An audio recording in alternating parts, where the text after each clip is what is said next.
Naaresto ang mga idinadawit sa nakawan ng motorsiklo sa Sibulan, Negros Oriental. Sa Lawag City, Ilocos Norte naman, nahulikam ang pagnanakaw sa isang motorsiklo sa tapat ng Barangay Hall. Makibalita tayo kay Mark Masudog ng GMA Ilocos. Sa kuhang ito ng CCTV, makikita ang paglapit ng isang lalaki sa isang nakaparadang motorsiklo. Kuha ito sa harap ng isang barangay hall sa Lawag City, Ilocos Norte. Dali-daling pinaharurot ng lalaki ang motorsiklo paalis sa lugar. Nagulat na lang daw ang may-ari ng motor nang madiskubreng wala ang kanyang sasakyan.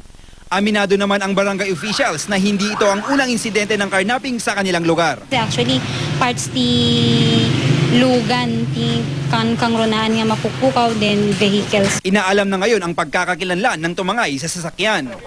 Sa Sibulan, Negros Oriental, nahuli sa entrapment operation ang itinuturong leader at ilang miyembro ng Zamis Gang. Sila raw ang nasa likod ng malawakang nakawan ng mga motorsiklo sa lugar. Nasabat sa kanilang 15 unit ng chop-chop ng motorsiklo.